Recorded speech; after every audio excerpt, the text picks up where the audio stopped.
Pendant des décennies, le public se souvient d'elle comme de la jeune femme fougueuse qui illuminait l'écran dans l'un des films les plus aimés du cinéma. Mais derrière le sourire, derrière les danses et la gloire, se cachait une réalité bien plus sombre que quiconque ne l'imaginait. Le parcours de Jennifer Grey a été marqué par des accidents qui ont failli la tuer, par des choix qui ont changé à jamais son visage et sa carrière, et par une douleur indicible qu'elle a portée pendant des années.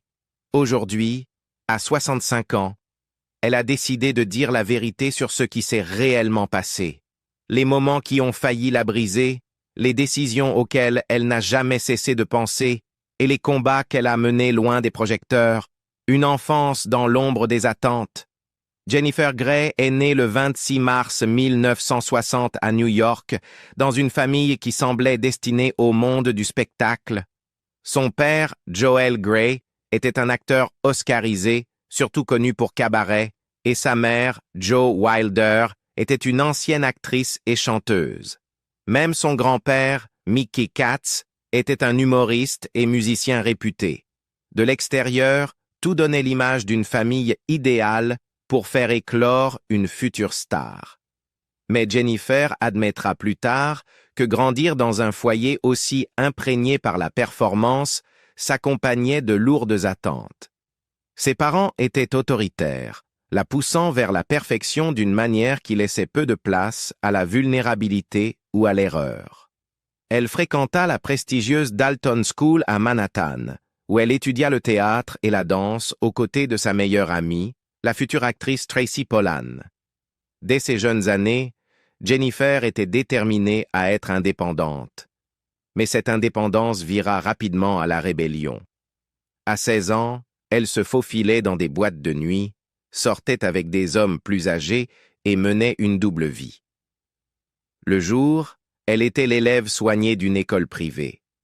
La nuit, elle faisait partie d'un univers mêlant alcool, drogue et danger.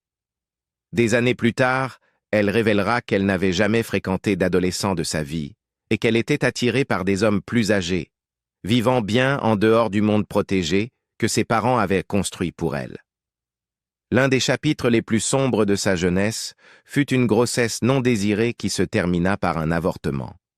Dans ses mémoires publiés en 2022, Out of the Corner, elle le qualifia de « décision grave » qui l'a hantée toute sa vie. Et pourtant, elle reconnut aussi que, sans cela, sa vie et sa carrière auraient pu prendre une tournure complètement différente. C'était un souvenir douloureux, mais qu'elle décida finalement de partager, sachant que le silence ne faisait qu'alourdir le fardeau qu'elle portait. Après avoir obtenu son diplôme en 1978, Jennifer intégra la Neighborhood Playhouse School of the Theatre à Manhattan pour 2 ans, perfectionnant son art tout en travaillant comme serveuse pour subvenir à ses besoins. À 19 ans, elle décrocha sa première publicité, une annonce pour Dr Pepper, ainsi que de petits rôles dans des films comme Reckless et The Cotton Club. Sa carrière commença à prendre de l'élan lorsqu'elle fut engagée pour Red Dawn, où elle rencontra pour la première fois Patrick Swayze. Ce fut le début d'une relation professionnelle compliquée qui allait marquer et hanter son rôle le plus célèbre quelques années plus tard. Mais avant que ce rôle n'arrive, elle se retrouva sur le plateau de La folle journée de Ferris Bueller, interprétant Ginny Bueller, la sœur jalouse du personnage de Matthew Broderick. Le succès du film lui apporta de la notoriété et aussi une relation avec Broderick lui-même. C'était une romance qu'ils gardèrent secrète, mais en août 1987, lors de vacances en Irlande, leur secret allait être révélé de la pire manière possible, à travers une tragédie. L'accident qui a tout changé. En août 1987, quelques jours seulement avant la sortie de Dirty Dancing, la vie de Jennifer Grey fut bouleversée d'une manière qu'elle n'aurait jamais pu imaginer. Elle et Matthew Broderick passaient leurs vacances en Irlande du Nord, traversant la campagne au volant d'une BMW de location. Ce jour-là, la pluie tombait, rendant chaque virage plus délicat, chaque route moins clémente. Broderick conduisait, Jennifer était assise côté passager lorsque, en un instant, leurs vies entrèrent, littéralement, en collision avec la tragédie. Broderick se trompa de voie et percuta de plein fouet une Volvo. Le choc fut dévastateur. À l'intérieur de l'autre voiture se trouvaient une mère et sa fille, Margaret Doherty, 63 ans, et Anna Gallagher, 28 ans. Elles furent tuées sur le coup. Jennifer, bien que fortement secouée, survécut avec un grave coup du lapin.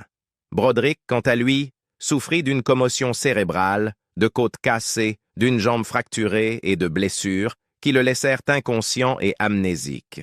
Jennifer racontera plus tard en interview qu'elle le crut mort, ignorant dans ses premiers instants que d'autres avaient perdu la vie.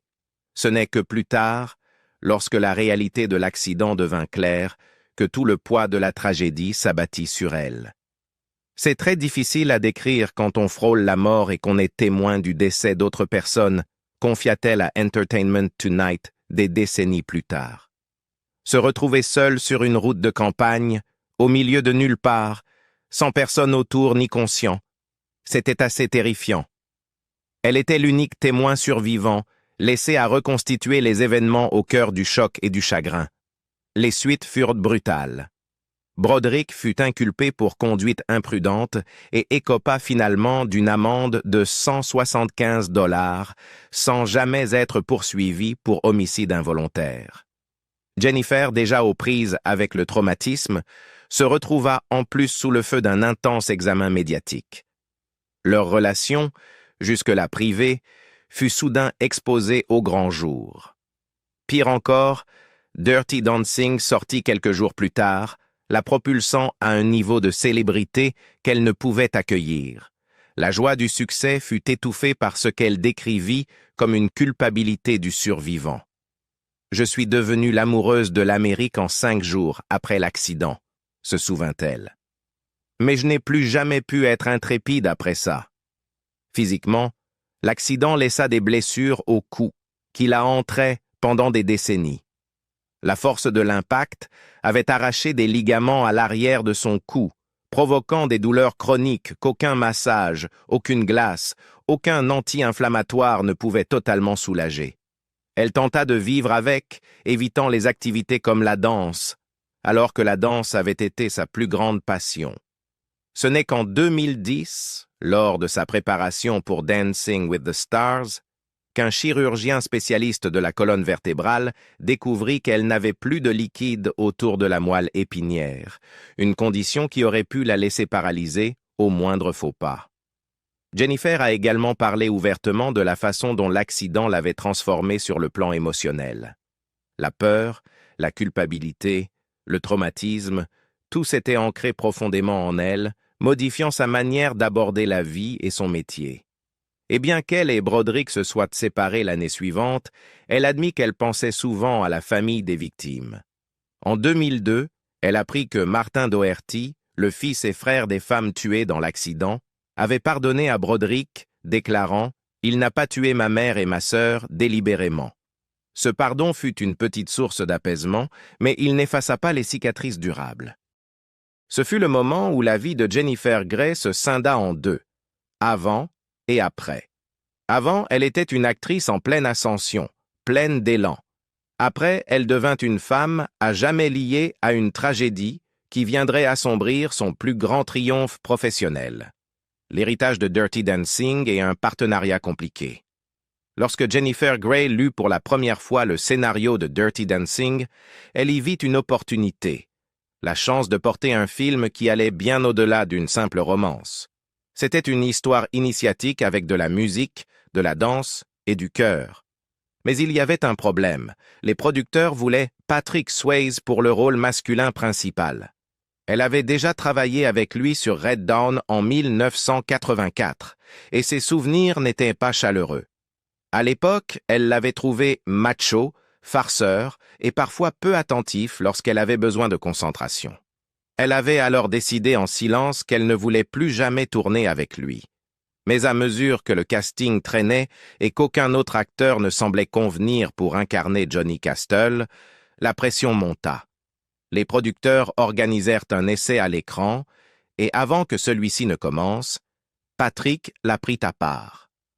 Cette fois, il ne plaisanta pas.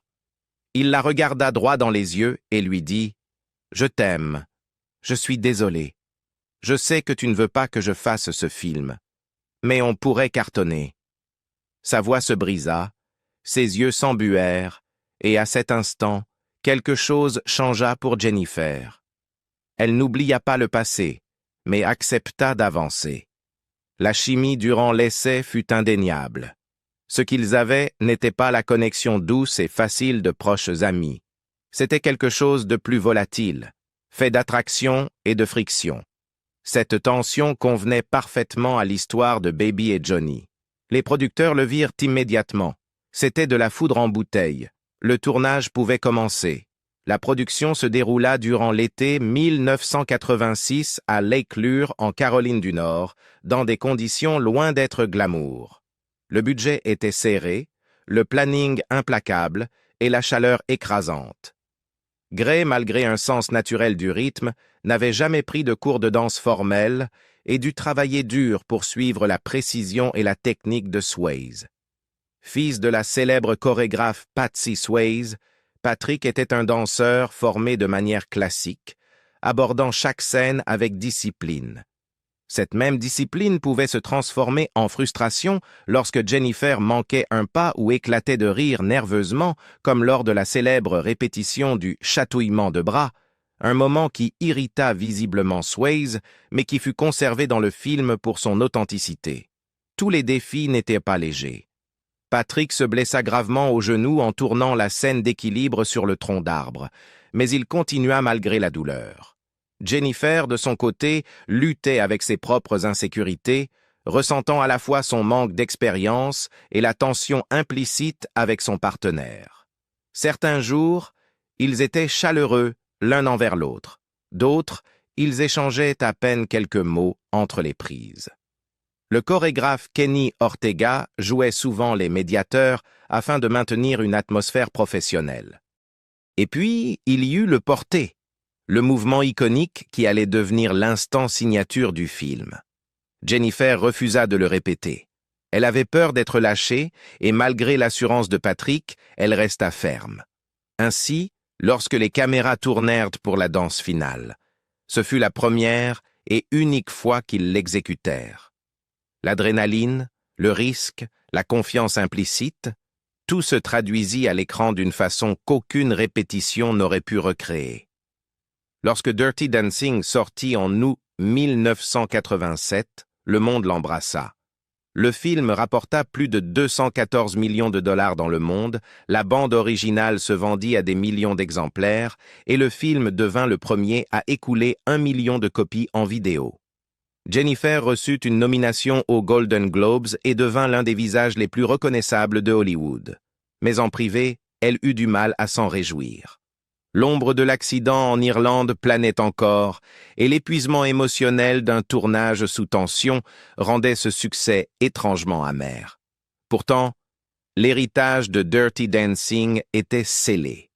Pour Jennifer Grey, ce serait le rôle qui définirait sa carrière et celui dont on lui parlerait toute sa vie, un rappel constant à la fois de son travail le plus accompli et de la relation complexe qui avait contribué à lui donner vie.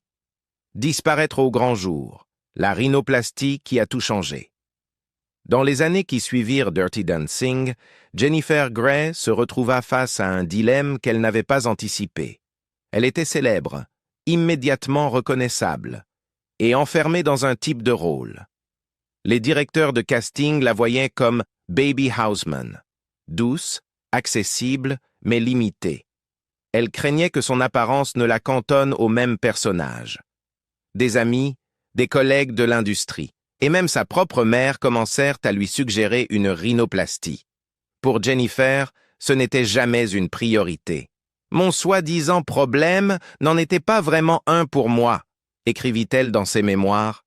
Mais lorsque suffisamment de personnes lui dirent que cela freinait sa carrière, elle commença à se demander s'ils avaient raison.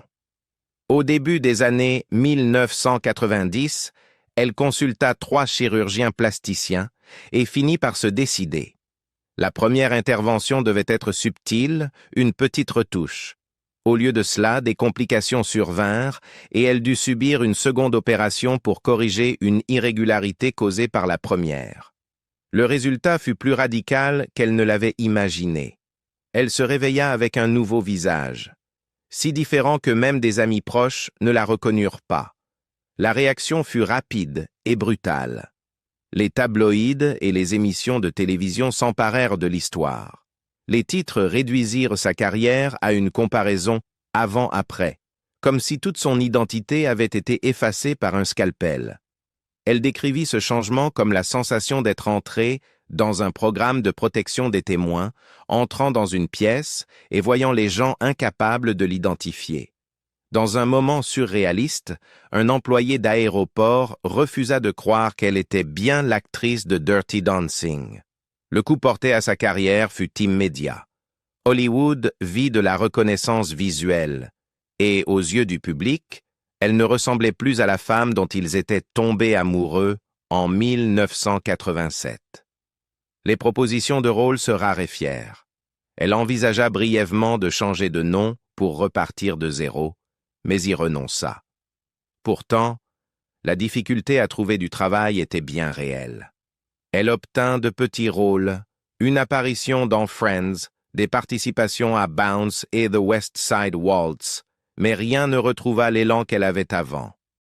Jennifer choisit finalement d'affronter la question de front. En 1999, elle joua dans la sitcom d'ABC It's Like You Know, incarnant une version fictive d'elle-même qui devait constamment supporter des blagues sur sa rhinoplastie. La série utilisait sa transformation réelle comme un gag récurrent, transformant la curiosité du public en comédie. C'était de l'autodérision, mais cela n'effaçait pas le fait qu'elle avait perdu la trajectoire que tout le monde imaginait pour elle après Dirty Dancing. Au fil des années, elle en vint à considérer l'opération comme un tournant, non seulement dans son apparence, mais aussi dans la manière dont on la traitait.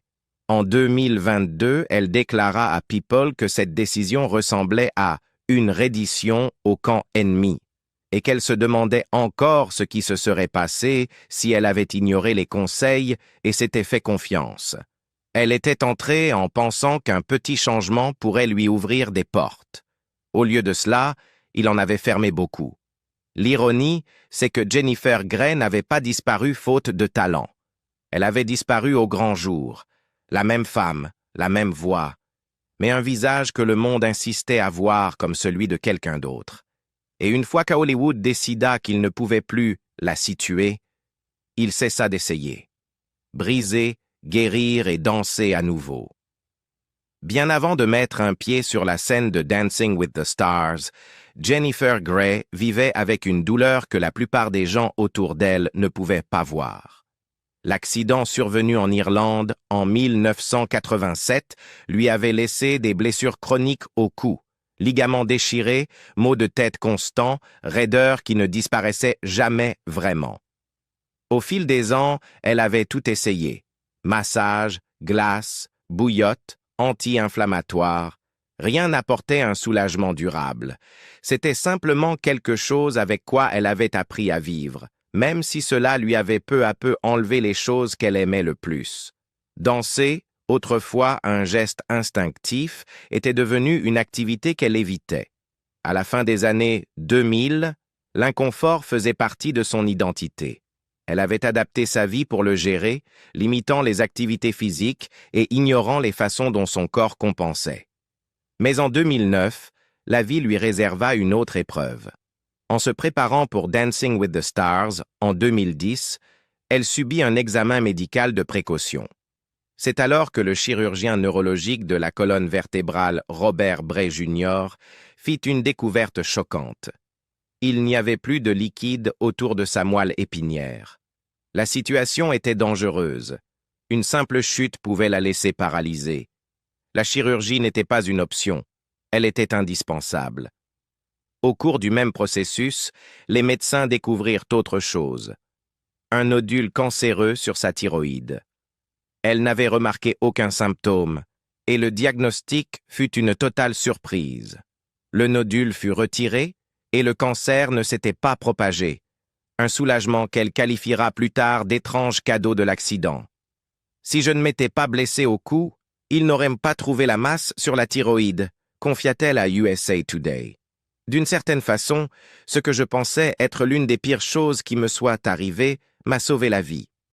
L'opération au cou fut une fusion antérieure visant à réaligner sa colonne et à la stabiliser avec une plaque en titane. Elle réduisit sa douleur et, pour la première fois depuis des décennies, lui donna un sentiment de sécurité physique. Mais il restait l'obstacle émotionnel. La danse, qui avait autrefois défini son rôle le plus célèbre, était désormais associée à la peur. Peur de se blesser, du passé, ou de ne plus être à la hauteur.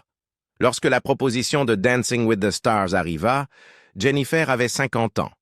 Patrick Swayze était décédé l'année précédente, et elle ressentit l'élan d'honorer son lien avec la danse et le film qui les avait rendus tous deux iconiques. Elle accepta, en connaissant les risques. Dès les premières répétitions avec son partenaire professionnel Derek Hough, elle parla ouvertement de son historique médical et du fait qu'elle poussait son corps comme elle ne l'avait pas fait depuis des années. Ses premières performances surprirent tout le monde. Elle se hissa régulièrement en tête du classement, sa technique étant précise et sa narration percutante. Mais la fatigue commença à se faire sentir. Les douleurs anciennes refirent surface et le stress l'usa. Pendant quelques semaines, elle perdit la première place. Puis, lors de la 7e semaine, elle revint en force, égalant Brandy Norwood, l'autre favorite de la saison.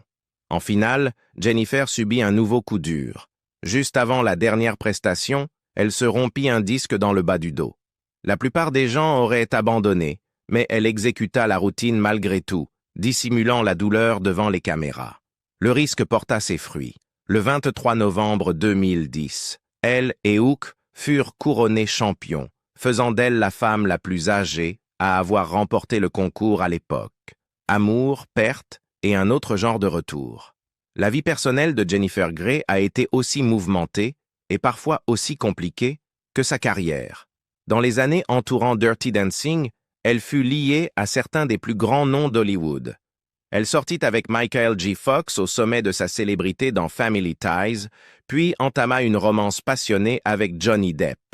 Dans ses mémoires, elle décrivit cette relation comme un brasier, intense et dévorant, le genre de lien qui semblait être un antidote à la douleur qu'elle venait de vivre après l'accident en Irlande. Elle fut même brièvement fiancée à la fois à Depp et à Matthew Broderick à différentes époques de sa vie, bien qu'aucune de ses fiançailles n'aboutit à un mariage. Sa relation la plus longue commença en 2000, lorsqu'elle rencontra l'acteur et réalisateur Clark Gregg. Les deux se marièrent en juillet 2001 et, plus tard la même année, accueillirent leur fille, Stella. Ils bâtirent un foyer à Venice, Los Angeles, et travaillèrent même ensemble, co-jouant dans le téléfilm The Road to Christmas en 2006 pour la chaîne Lifetime. Pour le monde extérieur, cela ressemblait à un mariage hollywoodien stable et durable, rare dans une industrie connue pour ses unions éphémères. Mais en janvier 2020, après près de 20 ans de vie commune, ils se séparèrent discrètement. 6 mois plus tard, ils annoncèrent publiquement leur rupture, publiant un message commun sur Instagram qui mettait en avant l'amour et la gratitude qu'ils avaient l'un pour l'autre.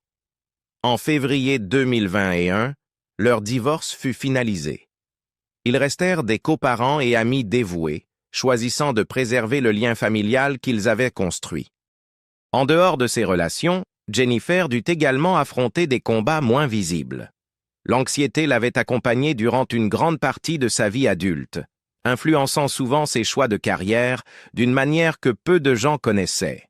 Elle révéla avoir refusé certaines opportunités simplement parce que la pression était trop forte, y compris une chance de revenir dans Friends après son rôle invité de Mindy et une apparition dans Saturday Night Live. Elle expliqua que des modifications de script de dernière minute ou l'imprévisibilité d'une performance en direct pouvaient la submerger.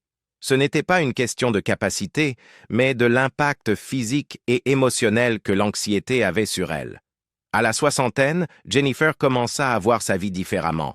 En 2022, elle confia à People qu'elle croyait que la seconde moitié de la vie d'une femme est la meilleure moitié. Elle avait commencé à affronter ses peurs de front, considérant l'anxiété non comme une barrière, mais comme quelque chose à défier. Sa décision de participer à Dancing with the Stars faisait partie de cette philosophie, se tourner vers les choses qui l'effrayaient le plus. De l'autre côté de la peur, il y a la liberté, dit-elle. Même dans des aspects plus personnels, elle accueillit le changement. Elle parla ouvertement de la perte de cheveux qu'elle connut dans la soixantaine, quelque chose qu'elle n'aurait jamais imaginé étant donné sa chevelure épaisse dans sa jeunesse.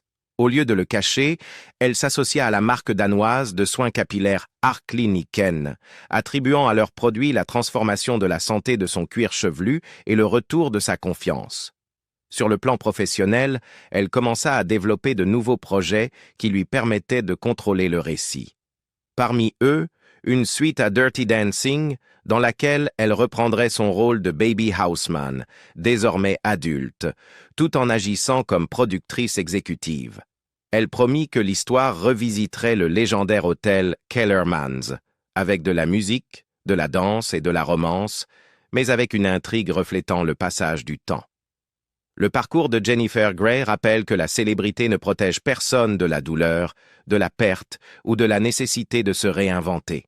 Elle a survécu à la tragédie, s'est reconstruite après des revers et a appris à vivre selon ses propres termes.